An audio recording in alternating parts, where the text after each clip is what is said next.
But if you're going to have a trade-off for dealing with that foreigner, and that trade-off is you're looked at as a person that is a liability in the relationship. Yeah. You're not bringing nothing more to me than just sex and whatever I'm telling you to do. Yeah. And you're not smart. So that's the downfall of us not developing our own people. Mm-hmm. And I would tell women right now, I'm not telling you what to do, but I would say get used to more of that. Because think about it as this. As Africa is not doing very well, nobody gonna respect you in other parts of the world. Mm-hmm. You can think all you want to as an individual. Oh, but he likes me. I'm not like everybody else. Yes, you are like everybody else. Like I used to have a job, and I heard a comment about 15. I was about 22. I was too stupid to realize what he was saying. He says, "O'Shea, you're not like the other blacks that I've seen before." Yeah. I thought that was a compliment.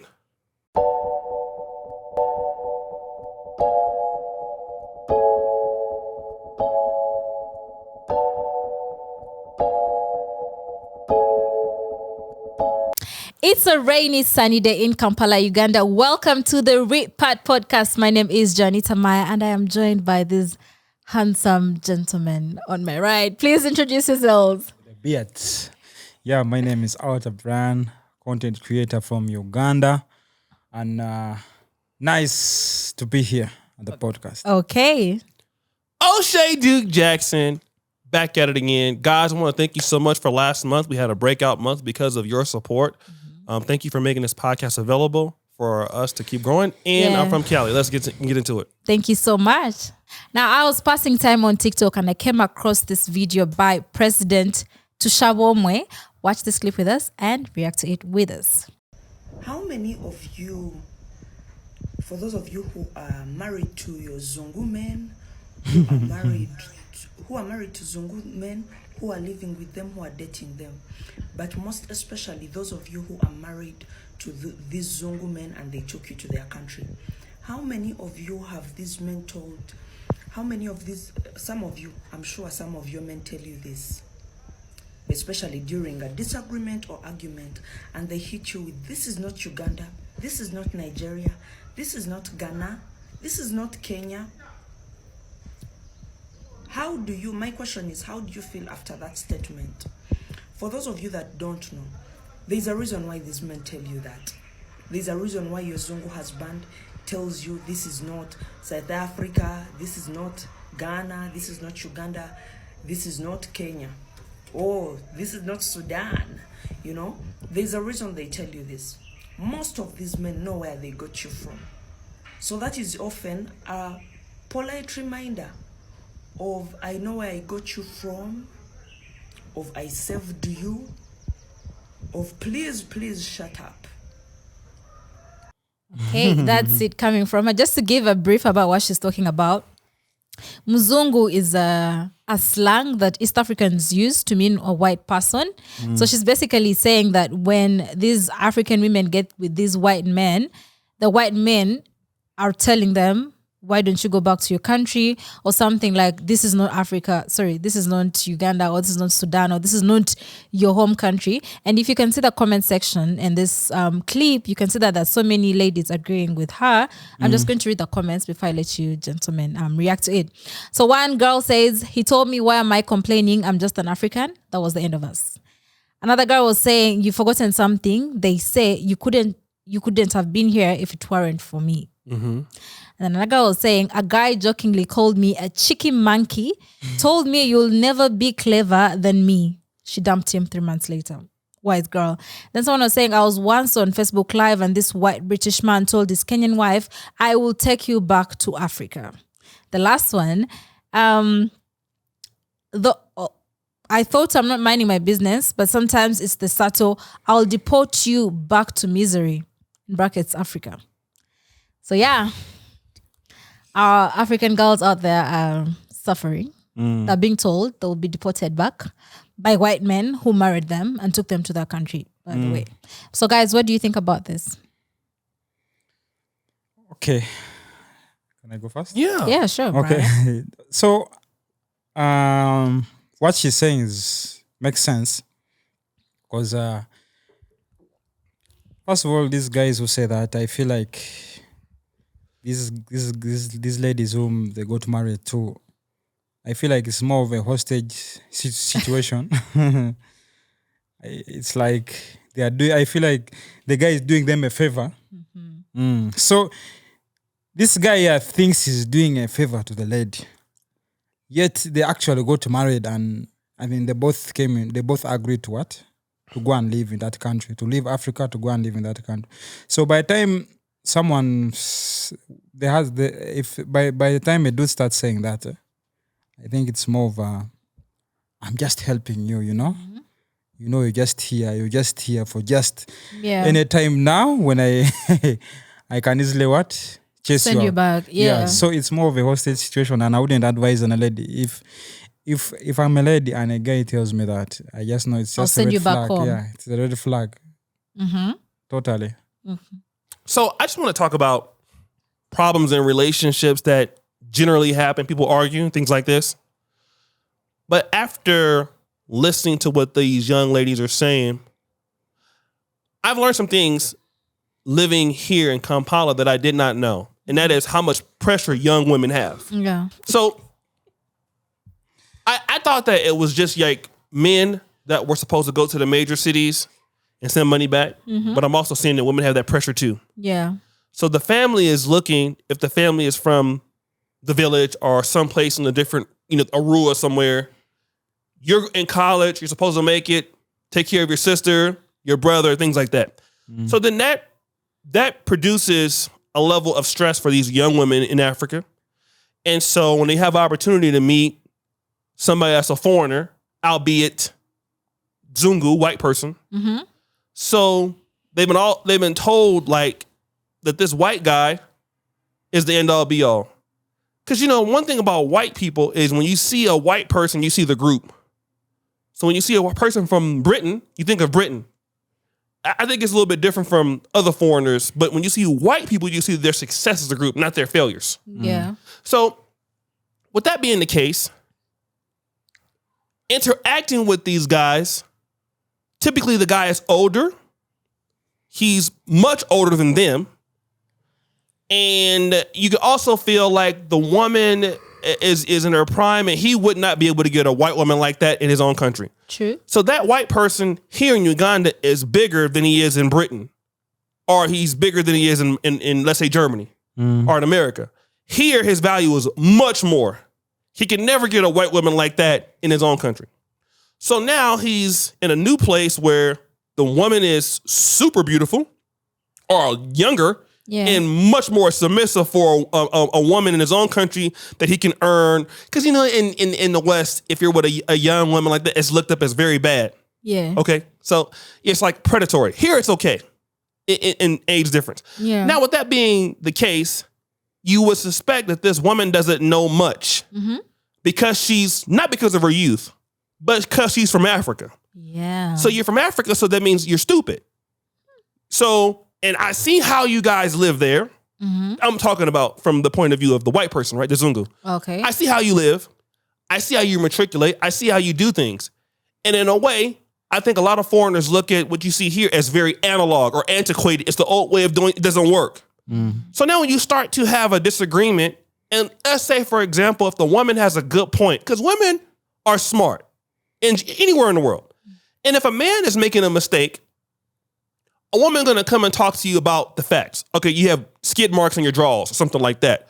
Or your feet smell, or you're not doing things, you're staying out of light. Why are you disrespecting me? Instead of addressing what the woman is actually trying to say, now let's hit you with the ad hominem. Let's deal with the fact that you're from Africa. Who are you to judge me? Yeah. When I'm the one that brought you here. Instead of dealing with what she's talking about. Yeah. And that's hard for a lot of people to do. Even here in the comments. We have podcasts, and what do they say? They say the same thing, not to put it on people here, but instead of dealing with what we're talking about, let's deal with the fact that you need to go back to America. All humans do that. But in this position, that's what you're seeing. The woman is bringing to him something that he cannot deal with. And it's true.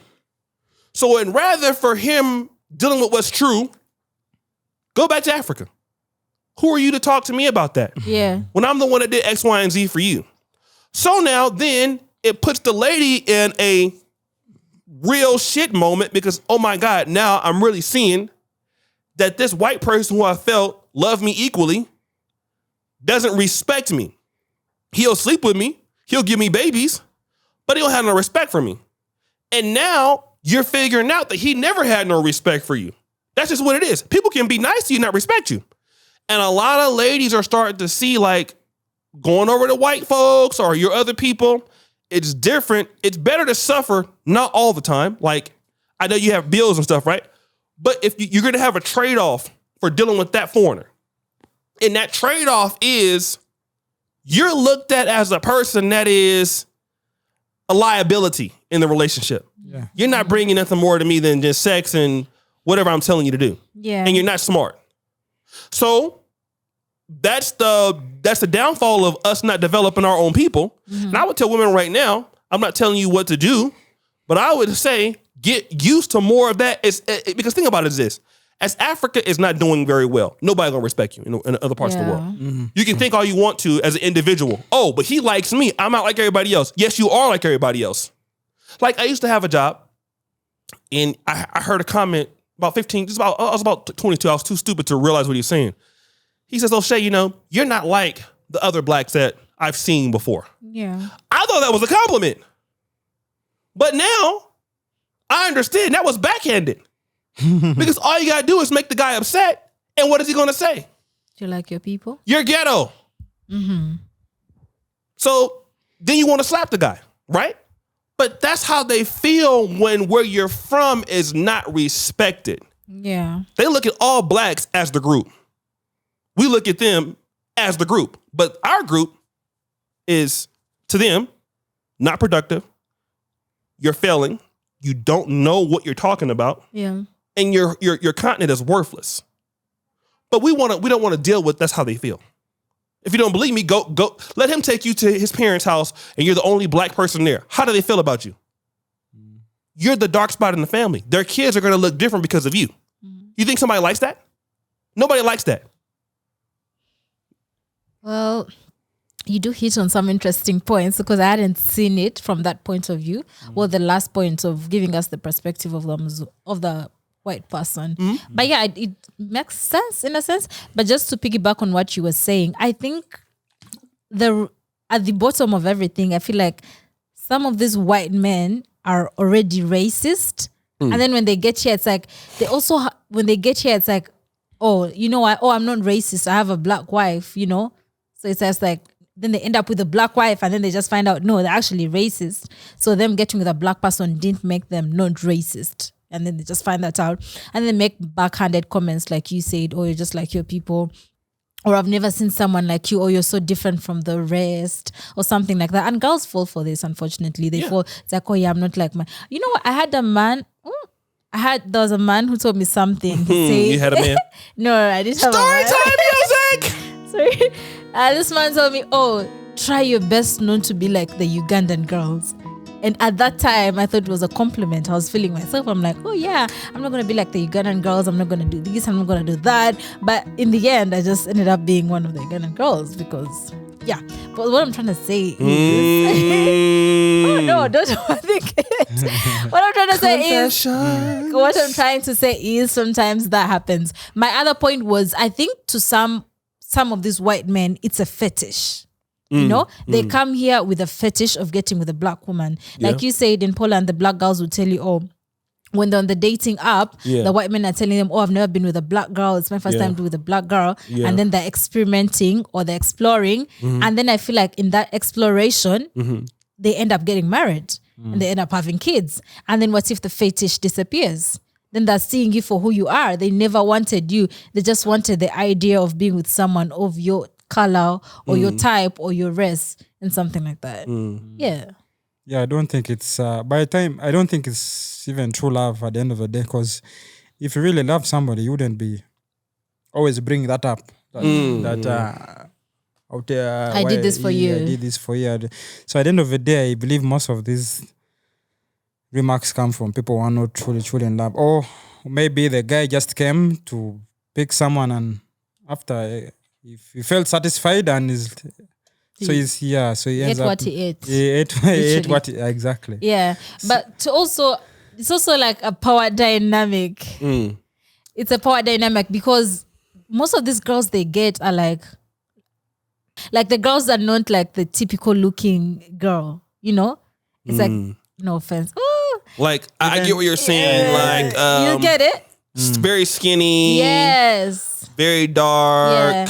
And not to say those are not beautiful girls. Those Yeah. are very lovely girls. Oh, you yeah. know? Those are very lovely girls. And the whites actually like such. Yeah. Yeah. Yeah, Look, those are- at the model industry. Most of those girls come from South Sudan. Yeah. The north of Uganda. Yeah. They're very thin. They're pretty, but Yeah, they're very pretty girls. But my point was I feel like these white men are attracted to these girls in like low income communities. You know, like, oh, let me help you out from the ghetto. Let me build your mom something. Let me give you this money so that you can pay your parents rent or take your young brother to school. So when you hear these stories, when you meet most interracial couples, the story is always, oh, he came in and saved me. right. And then when he takes you to his land, of course, he's going to look at you like he is your savior. Of course. Because he literally saved you. He gave you the money to do this. He gave you the money to do that. And he took you to the States. You know, Right. in such an African country, someone going to the States is seen as the ultimate, you've made it in life. Right. You've managed to get yourself to the States, you've made it in life, you're going to make more money.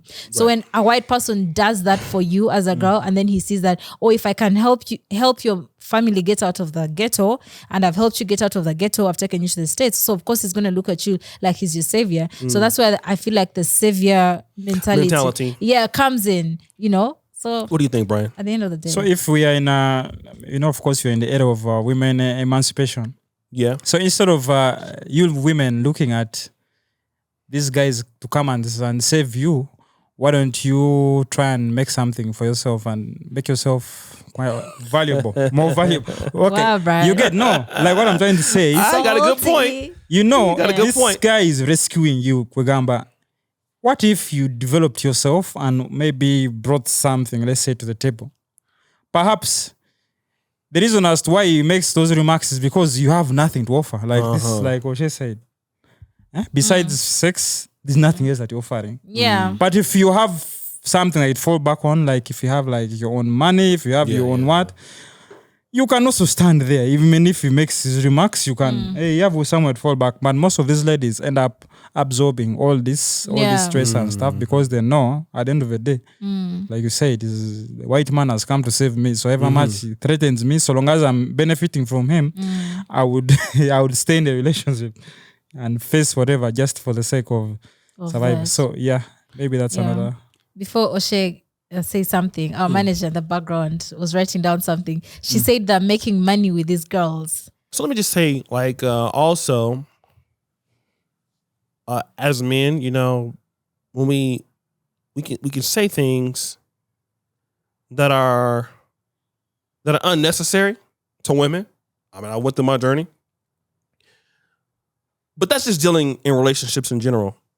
But in the case of this, where you're dealing with, a woman who is very poor, or maybe even middle class, because middle class in here is still poor in America, you know. Yeah. So now,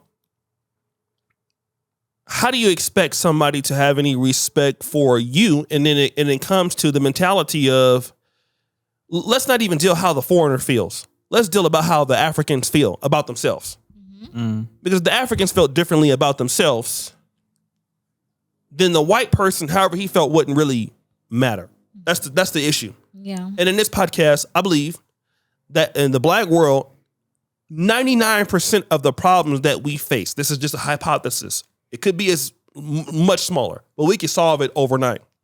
So now, if we have the opportunities in the black world, and we see them, and we have skilled people, which we do, because Ugandans have, like Brother Brian told me, Brother Brandon, he went to University of Texas, San Marcos. His professor was a PhD in economics that graduated from McCary.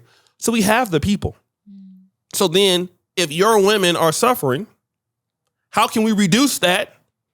By empowering who? I'm going to tell you who we should do. It's our men. This is the issue.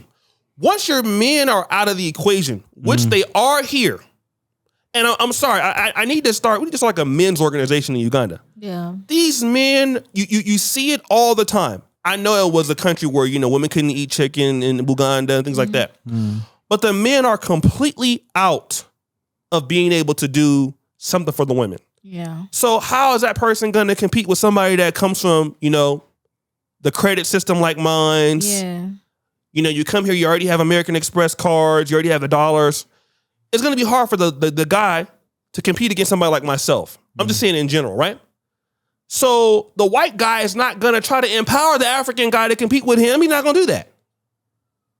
It's up to us to help these guys. Like, look, this is how you're supposed to treat your women. That's what you need to do. So that your women don't have to. It's always going to be a foreigner. If you're from a foreign place, women will always be more intrigued because you're from a different. Even I'm from California. If I go to New York, somebody's going to be more intrigued because I'm from Cali. That's always going to happen. But there needs to be evidence of these men growing to be able to take care of the women, because at least if we're going to argue in Uganda. Yeah. If I'm going to send you back somewhere, I'll send you back to Fort Portal or I'll send you to Arua. But I ain't going to tell you, you're going back to the land of misery. Yeah. I'm just going to send you back to wherever you're at. After all, we're in the same way. Yeah, so I'd rather it be that than to be like, look, or I'm leaving. I'll come back when I'm going to go to Kenya or something. You get shit together. I can be back next month. I'd rather that be the case than for some lady. Like, I hear so many horror stories in Dubai. Let's not talk about marriage people. You have girls in Oman, Dubai, me and Rachel, or even when we go to the airport. What do we see? You see, like, so many women going to Arab countries. Yeah. And we know what's going to happen to some of them. When they get there, their passport's going to be taken. The guy can do whatever they want to him in Saudi Arabia. That's because we have not looked at, okay, what can we do to help the men and the women in the country grow? So now we're going to get mad when these white guys come over here and do that. But now we haven't set up any sorts of progression levels. Like, okay, as a diaspora, as a community, let's come together and solve our problems. These white people are never going to accept us. We have to get that in our head. They're never going to like us. Yeah. Nobody likes you. We ain't got no friends in the world. We don't have any. We're out here by ourselves. Either we're going to do the work or we're not. We got to be real serious about this. So now when the white women come in and these women complain, then the question is, how do we respond to that? The white people are taking care of each other. Exactly. Yeah. Such that when you see them, you know that you can't, you even know the stuff that you do in Uganda, you better not go and do it in Dubai. You know it. Yeah. You know the stuff you're doing in Uganda, you better not go do it in the US. You know it already before you even go. So now what are we doing? What's our mindset? And the African mentality or the black mentality has defeated blacks such that you're submissive and subordinate all the time. You have no belief in yourself or your people. So therefore your women and your men defer to these people all the time. That used to be my biggest argument with y'all when I first came here. Why do y'all always like, no, you can do it yourself. Let us do it, right? Yeah. Look at what we have done with the change in mentality. So now, what about the rest of us as blacks? We have to change our mentality. We are losing because of our mentality. The white man mentality is different from ours. Yeah. So how you gonna complain about the fact that your mentality is one way? That ain't his fault. People are gangsters. They're gonna do what you let them do. So now, if that is the case, then what can we do to have more respect for our people to say, look, we gotta start to develop. Let me just say this. Dr. Claude Anderson, maybe I'll play this small clip here. This is a prediction that Claude Anderson made about the African-American community. It's only 15 seconds. Let's play it here. And that black folk are still fighting for self-sufficiency and competitiveness in this country, and that we must come together quickly or what risk being a permanent underclass in the society. One of the alarming predictions you make in the book is along those lines. You mentioned that blacks will be pretty much a permanent underclass in America by the year 2015. Why the year 2015? 2015 because what I've concluded from analysis is that there are going to be a converging of social factors nationally and internationally that's going to place blacks in a permanent status of underclasship.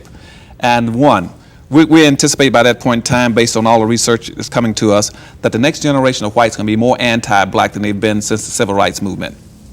2, we anticipate by the same token about 86 million Hispanics coming into the United States and about 41 million Asians by that point in time, which is going to kick black folk out of being the minority in the society down to a minority. We've been number 2 in the society for 400 years as a group. We're going to become number 4.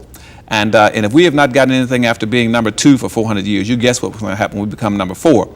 Because at that point in time, all the new groups coming into America, they're coming in higher than we are, because this country operates off of a preferential acceptance program, which means that groups are coming in based on skin color. They're going from the lightest down to the darkest. Light, yellow, brown, black. And that's what our immigration laws are based on. And black folk would not be able to penetrate through those groups to get to the white society when that happens, because those groups owe us nothing. They don't understand our problems, and they are competitive with us, and we don't begin to be a little more aggressive about being in a competitive posture. That was in 1995. Claude Anderson is a famous African-American leader. He said, listen, by the time 2015 comes, the African-American community will be at the bottom. We'll be the laughing stock of the country. If we do not unite now, worse is coming. I'm here to tell you that worse has already come. And didn't just come from America. It came from everybody in the black world. The whole black world is at the bottom. And everybody laughs at us every day. Every day. I see people in the comments arguing, I'm from Nigeria, I'm from Ghana, I'm from an African American. Everybody laughing at you. Me too. So when everybody laughing at you, when they date one of your men or your women, what do they say when they date you? You're a bum. Go back to where you're from. What are they supposed to not say? Are they supposed to love you? When you don't love yourself? No. You don't talk to people who don't love themselves with respect, do you? No. You don't respect your people, don't respect you. I know that what I'm telling you is this. If I send you back home, I know I'm being long-winded. I know your people can't do nothing for you. That's what he's saying. Your people won't help you achieve and bet on it. Say something else. Yeah. And he's right. You want to be mad because he's white, but we all know that he's right. And all those girls are commenting. Yeah. So instead of being mad, do something about it. Yeah. But you can't do it if your mentality is fucked up. Yeah. I want to. Or chef for president. Yeah. That is I it. think you can empower the African man. He does empower the When people on the team. I see, when you empower the African man, Yeah. African man will also empower the what? The African woman. And Okay. If you say so. That's true. Before you start. It's true. That's not what Brian said it. But just, Brian, remember when you say what we had a topic on here, and then I said, why are you okay with the other race dating your women? And you said you don't care and you're fine with it. Remember that? He said he couldn't stop it. That's why he said. No, So what can he do about it? But I asked him why is he okay with the fact that the other race is coming in and then marrying that women. And you said you're okay with it. Did you? I'm a freestyler. Oh. See? I wouldn't This mind. is the African man. But the same way I wouldn't mind if African man went and Married a white woman. bought a white woman. Do you think white women say such things like I'll send you Yes. back? It's the same so? thing. Yes. This is possible. As a woman in a marriage. In America, they said guys in America. Ooh, something like I'll take your green card away or something. No, just even to African American guy. Yeah, they tell you the same thing. So as Oshay says, it's all about empowerment. If someone has something and you don't have, and on your side you have nothing, like you have nothing to offer, this person can literally say anything. Yeah. Because at the end of the day, they know, you can't do nothing about it. Yeah.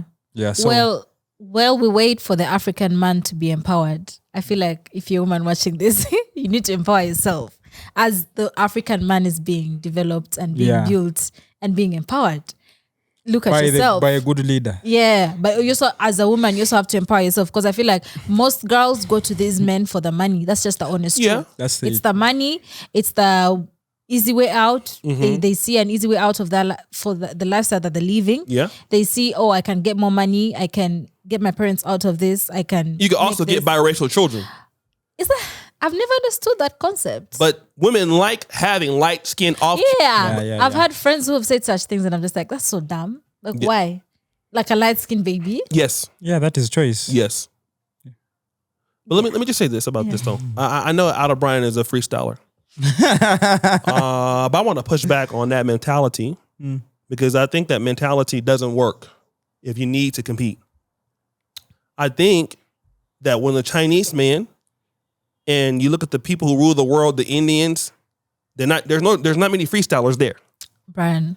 So the thing is, that is why they have and we don't. As black men, African men, I tell my guys all the time. I was telling even Brian before we started. Yeah. You need to own what you do. Own something. I said, look, I'm a foreigner here. Everybody not gonna tell you this. Your brother works for me. He got 2 cars now, right? So, one or two. Maybe he stole the other one. I don't know, but he has. But I tell guys, own something. This is your country. Own something, and then run to the responsibility of taking care of the women in your country. Run to that. Don't run away from it. Run to it. Run to it. So many guys don't want to run to it. So when you don't want to run to it, then somebody's going to come take care of you. Mm-hmm.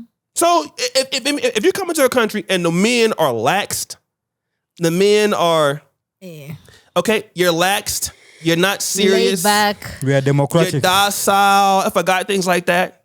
And don't get me wrong. Like African men can deal with you if they need to. Yeah, they can definitely, I've seen it. But now, run to the responsibility of taking care of what you want to see. Mm-hmm. Because you cannot go to America or to Ireland or to China and take care of. They won't let you do it. Even in India, in any community in Uganda, if there's a road that needs to be paved, they don't come ask you, they go do it. Run to the responsibility of being a man. Run to it. Accept it. We need to, as a group of men, let's get together in the black world to start fighting. I always say that's an episode I want to do. We need to come together and start fighting. All of us as men.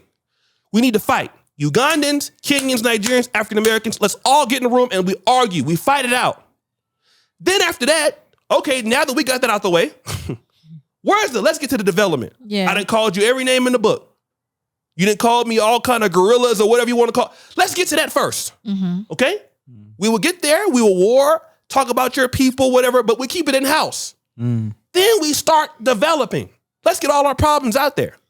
But what's happening right now with Africans worldwide is that unless we're dancing to Amapiano or Afro beats, that's the only time we're coming together, or sex, for the most part. Now, when it comes to anything else, we will stay away from each other. It's black people. I've noticed it everywhere.